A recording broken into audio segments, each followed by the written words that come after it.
All right. Good afternoon, everybody. How you guys doing? Good, good. Okay, I've got my cheat sheet here, so I know who to call on, most importantly, who not to call on. Let me start out with a few things. So first of all, proud to announce that next week I will be speaking at the Air Force Academy commencement ceremony. Last year I spoke at the Naval Academy commencement ceremony, and it was one of the great honors and privileges of my life. So I'm excited to go out there to Colorado and participate in that ceremony. The second thing is I want to highlight a little bit some of the work that we've been doing, the great work our team has been doing on the anti-fraud task force, where we have caught just in the last couple of months billions upon billions of dollars of fraud in our hospice system, in our Medicaid system, in our Medicare system, in our immigration system. We've seen hundreds of millions of dollars of fraudulent loans that were being handed out through the Small Business Administration that we've identified and stopped. And we've also started investigating some of the fraudulent criminal activity and also prosecuting some of the fraudulent criminal activities. The thing that I say to the American people, and I'll repeat here to all of you, is, fraud is a crime that has two victims. It has, first of all, the American taxpayer, people who pay their taxes, who out of their generosity, and because they have to, of course, they pay their taxes expecting that it's going to go to pay our troops and ensure that low-income children have access to food and ensure that people get medical benefits even if they're not able to afford a doctor.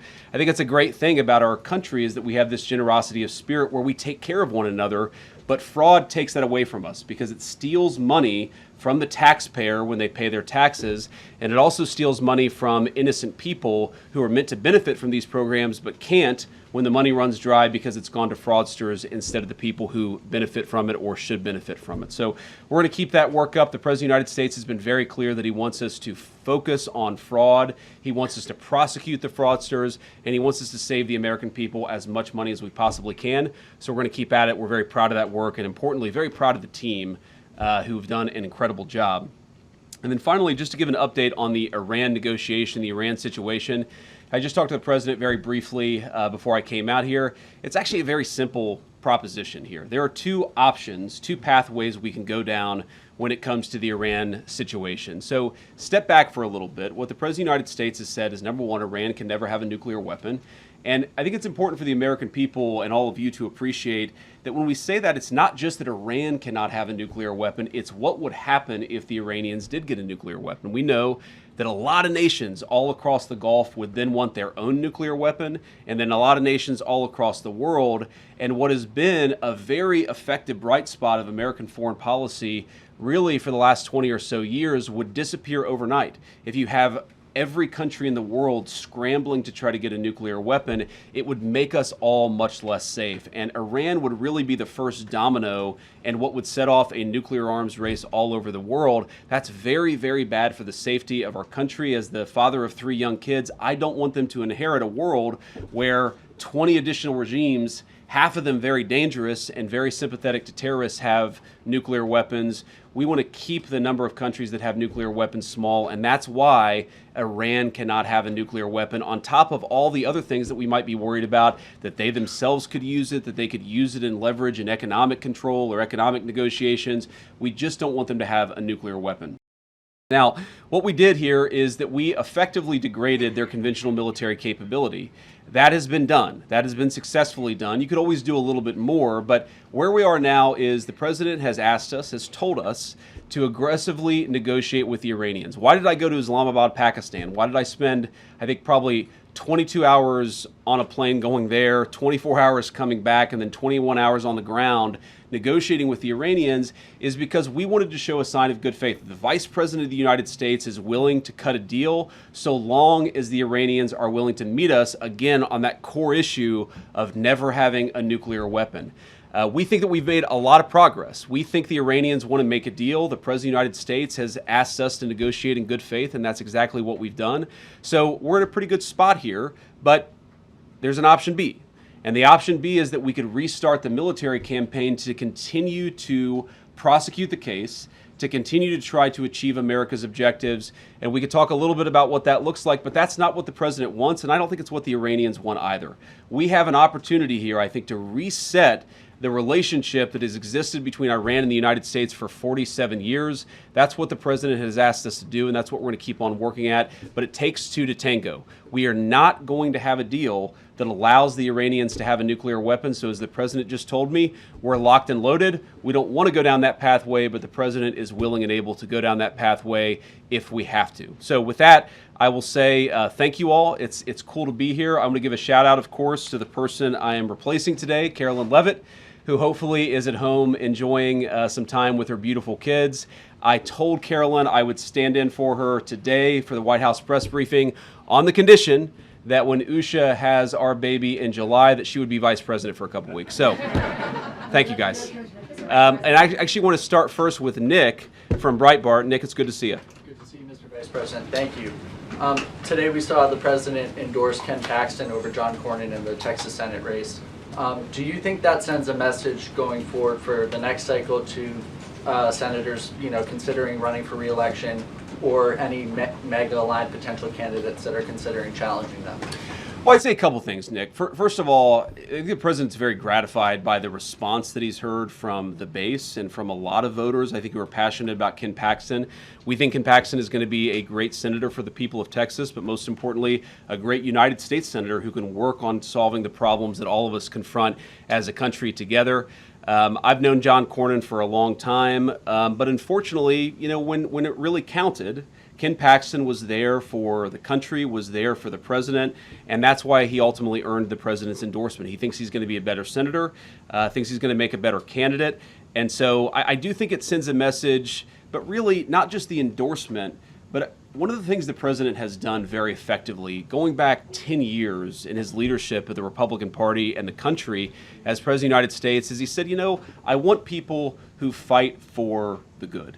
I want people who can't be bought by corporate lobbyists, who can't be bought by Wall Street, who can't be bought by special interests, who are going to go to Washington and fight for the people who actually elected them to those positions. And I think one of the things we've seen in the Republican Party, while I can't say that all of our representatives are perfect or all of our senators are perfect, we have seen a much better crop of talent come into Washington since Donald Trump has been the leader of the party and the leader of the movement. I do think we're going to continue to see that happening. But I think the message that people should take from this is fundamentally, you have got to serve the people who sent you.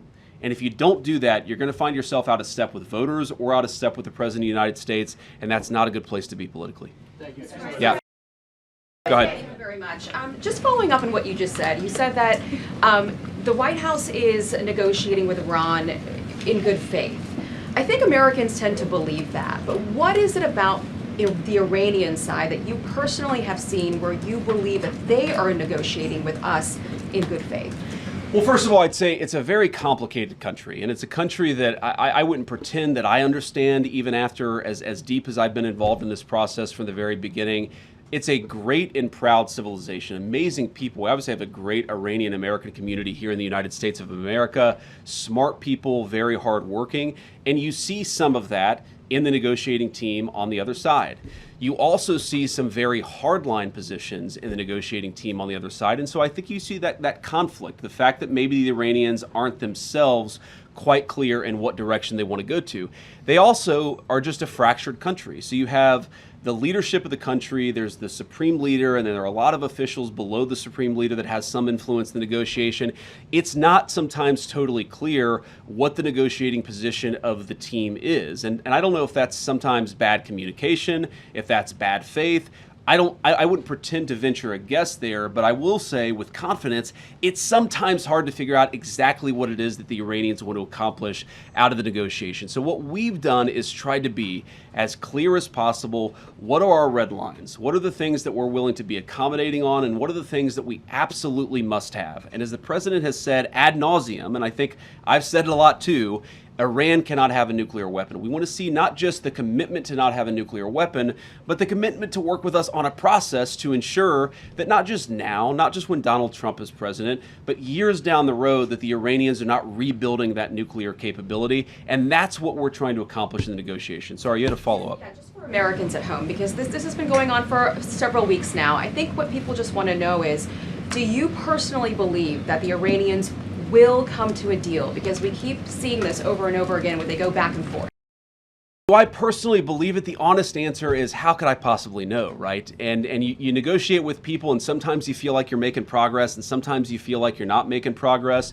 What I think is that the Iranians want to make a deal. What I think is that the Iranians recognize that a nuclear weapon is the red line for the United States of America, that they've internalized that, but we're not going to know until we're actually putting pen to paper on signing a deal. We've had a lot of drafts, a lot of pieces of paper going back and forth, but I will not say with confidence that we're going to reach a deal until we're actually signing a negotiated settlement here.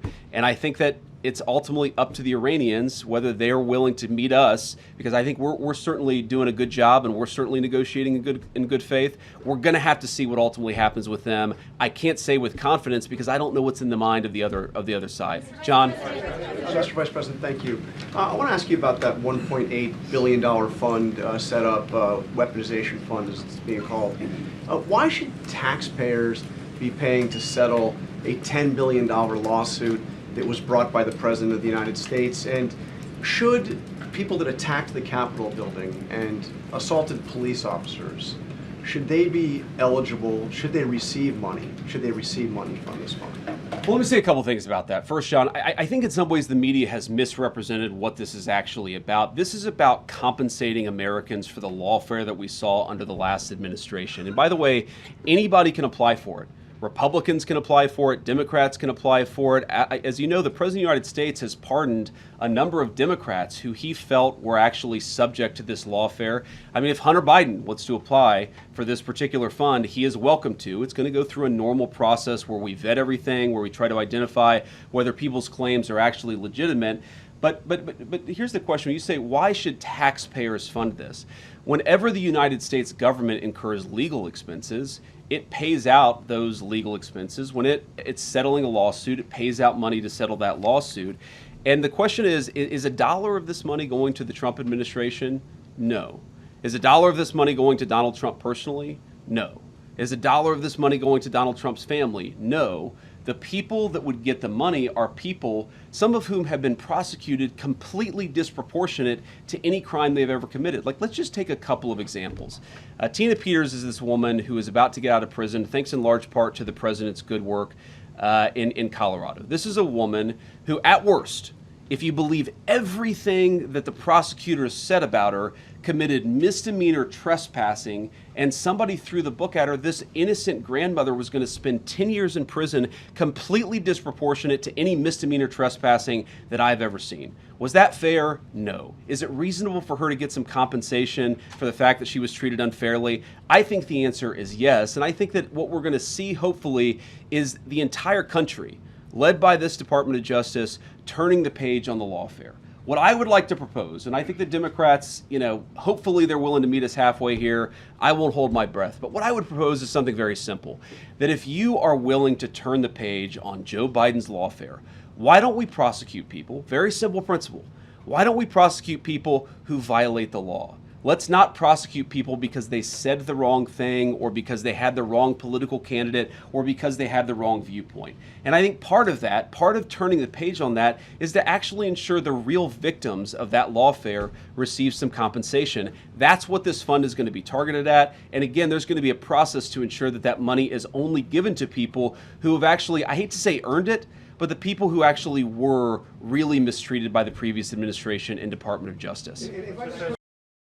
Go ahead. I understand that everybody is eligible to apply for this fund. I mean, you're eligible, but I assume you're not going to apply and you don't think you should get money out of this fund. Of course. So isn't it just as easy to say that people that attacked police officers should not get taxpayer money from this fund? Well, look, John, we're not trying to give money to anybody who attacked a police officer. We're trying to we're trying to compensate people where the book was thrown at them, they were mistreated by the legal system. Sometimes, we do have, John, in this country, innocent until proven guilty. We do have people who were accused of attacking law enforcement officers. That doesn't mean that we're going to completely ignore some of the claims that they're going to make. We're going to evaluate these things on a case-by-case basis. And if we think that somebody, whatever they were accused of, if we think that somebody was unfairly prosecuted and deserves just compensation, then that's what this fund is going to exist to provide. It's just going to correct a wrong, and I think that's a good thing. And I'd encourage everybody, Democrat, Republican, Independent, let's turn the page on this thing that we did under the last administration where we tried to throw people in prison because they had the wrong politics. Let's throw people in prison who broke the law. I think this fund is a good part of getting justice for the people who were wrongly treated. Back there, yeah. Thank you, sir. So just to follow up on that quickly, does that mean that people that were violent, that were convicted, were mistreated? Are you saying that? Well, you're asking me to comment on hypotheticals and on any number of dozens of cases. Here's the thing.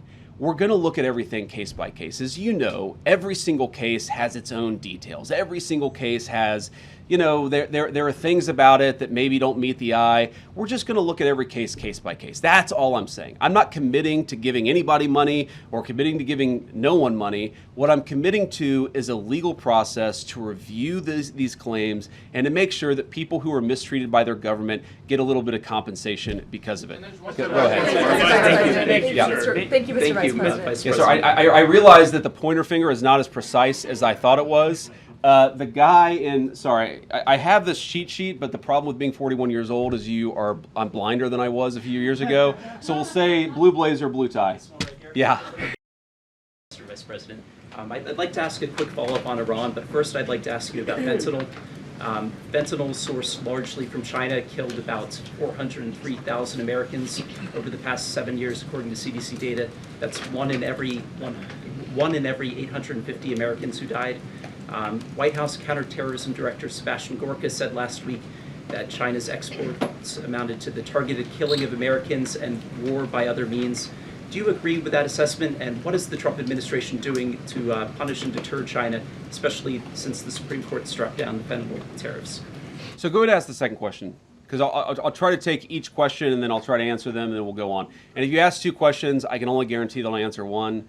In fact, I'm a politician. Maybe I won't even answer the one that you asked. But I will try at least to answer one question. Okay, well, I'd love to hear the fentanyl response too, if not today sometime. Go ahead. On Iran, is Russia taking possession of the enriched uranium in Iran a plausible end to the war? And if not, why not? So first, on the Russia taking possession of the enriched uranium, look, these things are being discussed through negotiation. That is not currently our plan. That has never been our plan. I've seen some reporting on that. I don't know where it comes from, but the president's going to continue to negotiate a deal. So that is not currently the plan of the United States government. The Iranians have not raised it. My sense is that's not something the Iranians would be particularly excited about, and I know the president isn't particularly excited about it either, but who knows? I'm not going to make pre-commitments in a negotiation on any particular topic.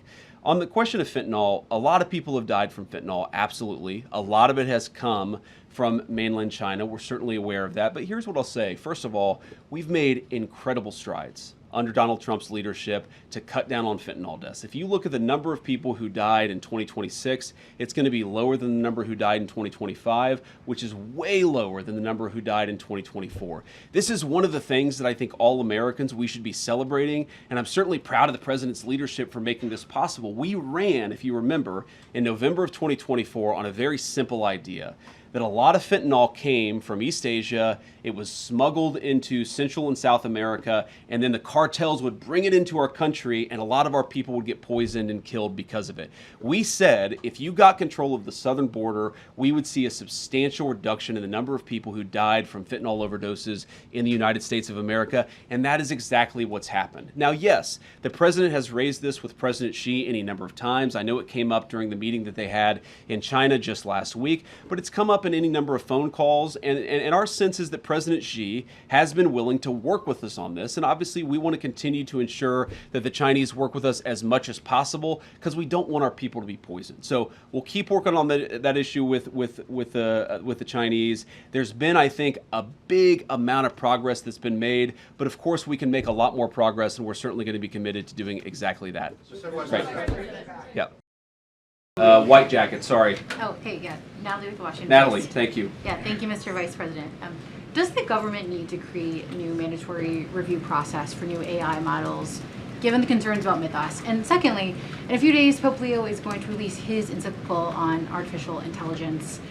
What influence, if any, do you see the Pope's guidance on AI having to broader society? Well, I mean, I think when the Pope issues an encyclical on artificial intelligence, it's going to have some influence. I, of course, don't know how much influence. I don't know exactly what it's going to say. But I think when the leader of the world's largest Christian denomination speaks on an issue like that, it's certainly going to have some influence. And I'm sure it'll contain a lot of insights, some of which I'll probably agree with, some of which I may not. But I think that it's going to be a very, very important document. And I think that, you know, one of the things I always found fascinating about Pope Leo is that he chose the name Leo XIV, which of course is recollecting Leo XIII. Leo XIII was the Pope during a period of incredible industrial transformation in the entire world. Of course, that industrial transformation, according to a lot of people, led to the rise of fascism and communism in Europe. I think it was interesting that Leo XIV chose that name to maybe apply Christian social teaching in a new era with a new technological innovation in the same way that the Industrial Revolution was the technological innovation of its time. So I think it'll be fascinating. I'm looking forward to reading it. My guess is it's going to have a lot of influence. On the question of what our policy is going to be, look, what we're trying to do in the Trump administration is very simple. The president wants us to be pro-innovation. He wants us to win the AI race against all other countries in the world. He recognizes that AI is going to be an important tool, not just for our economy, but for our military. And so he wants to ensure that we are winning that particular race. We also want to make sure that we're protecting people. We're protecting people's data. We're protecting people's privacy. I think with this Mythos release, one of the things that we're very focused on, of course, is whether not necessarily the developers of Mythos, but whether some other bad actor could use Mythos to target various cybersecurity vulnerabilities. So it's something that right now we're working in a collaborative way with the technology companies, and we're just trying to make sure that the American people are as safe as possible. I'm not going to get ahead of the executive order or any other actions that are going to come out, but we're trying to balance those two things. We want to be pro-innovation. We recognize, I mean, artificial intelligence could be great. It could help us find cures to diseases that currently, you know, people are dying from or suffering from. It also does have some downsides, and we're trying to balance that safety against innovation, and we think that we've got the right balance here in the Trump administration, but it's something we're going to have to keep on working on because that's just the nature of these technologies is they certainly change. Let's go. Is that Reagan all the way in the back? Daily caller? There we go. Okay. I figured out finally how this seating chart works. I want to ask you about the anti-fraud task force. You previously mentioned that Ilhan Omar seemed to have committed immigration fraud. Do you anticipate an indictment against her, an indictment related to that situation? Yeah, so Reagan, I don't want to prejudge an investigation. I mean, you read the things about Ilhan Omar and about, you know, who she married and whether she didn't marry this person or that person. It certainly seems like something fishy is there, but everybody's entitled to equal justice under the laws. So we're going to investigate it. We're going to take a look at it. If we think that there's a crime, we're going to prosecute that crime. And that's something the Department of Justice is looking at right now. Mr. Vice President. Go ahead. Based on what you've seen during your work on this anti-fraud task force, do you believe anything should change about our immigration or refugee policies to stop fraud in the United States? Well, yeah. I mean, look, one thing I'd say is that the biggest immigration fraud that existed under the Biden administration, it's not just that they let a flood of people across the southern border. That was obviously a very major problem and something I'm proud of the president for stopping. But it's also that they allowed the asylum and refugee claimant process to become totally fraudulent. And so here's what would happen, right? You would take a person who, in normal cases, would just be a traditional economic immigrant. Whether you let them into the country or not, they're trying to come because they want a better job, okay? They would come into the country and say that they were fleeing persecution, and they would say that they were an asylum claimant. And then effectively what the Biden administration would do is say, okay, you're an asylee, go into the interior of the country, here's a work permit, maybe come back in 10 or 12 years for your hearing on whether you actually have a legitimate asylum claim. So what did that mean? That meant that person was just completely given amnesty and released into the interior of the country. Well, what if that person was a criminal? What if that person actually had a violent history? We didn't do any of the work necessary to ensure that the people coming into our country claiming to be asylum claimants actually had anything legitimate or anything good in their background. So that is a serious problem. It is something that we have fixed in the Trump administration, but fundamentally that loophole, you're going to see sometime in the future somebody is going to try to exploit that loophole, and it's one of the things that we're very focused on in the fraud task force, is making sure that the people who exploited that loophole are actually prosecuted for it, assuming they committed a crime. Yes. So I don't know your name. You have a beautiful cross necklace, though, so go ahead. Kara Castronovo from Lindell TV. Hi, Thank you so Kara. much. I have two questions. One of them is going back to the $1.8 billion fund, not to keep beating that, but sadly Democrat lawmakers are misrepresenting that fund. I agree. Yes. It's a great question. And sadly some of the mainstream media doesn't understand the magnitude of the political persecution of J6ers.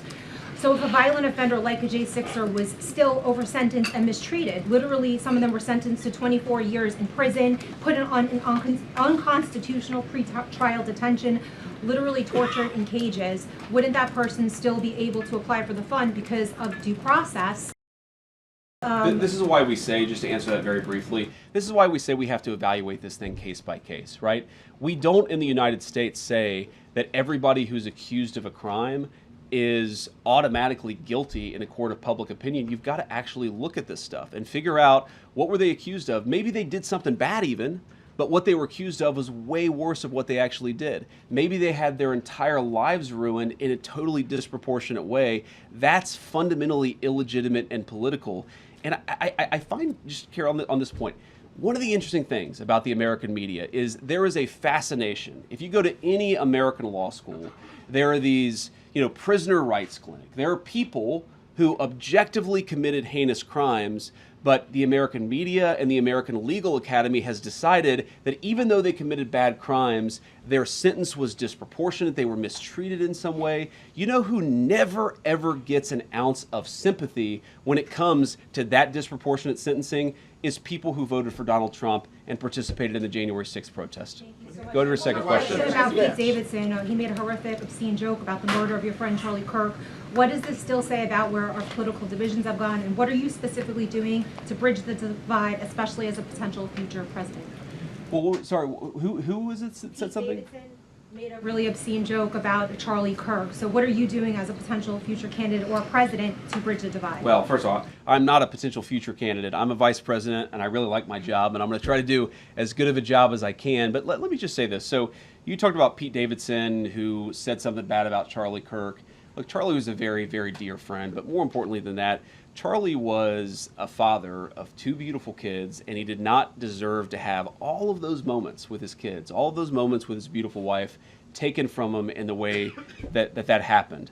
I would expect everybody with a heart or a conscience would say whatever we agreed or disagreed with about his particular viewpoints, this is a tragedy and it's totally unacceptable that it happens in the United States of America.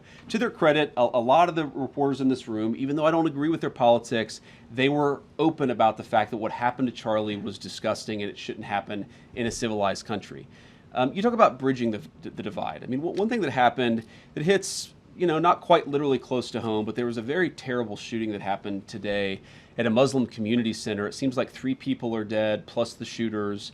And, that community center is actually very close to this restaurant that Usha and I go to every time we visit. Her family lives in San Diego. She was born and raised in San Diego. Every time we go to San Diego, we go to this restaurant that is like maybe a 5-minute drive from this community center. And I found out about it actually on my way to the White House this morning, and I texted her, I said, would you have known anybody who was like involved in this? And she said, absolutely, I would have known some people, or at least their parents, who might have actually used the services at this community center. I don't know a single person who would say anything other than what I'm about to say, which is that type of violence in the United States of America is reprehensible, and I encourage every single American to pray for everybody who was involved and affected by it. We don't want that to happen in our country, and may God rest the souls of the people who lost their lives. What I do find a little distressing is that while every person I know, every politically conservative person I know would say exactly what I said about these innocent people who were killed, there were a lot of people who were celebrating the death of Charlie Kirk. And I think one way that we can bridge the divide is just have a very simple principle in this country. Number one, we don't want the government throwing people in prison because they have bad politics, however you define bad politics.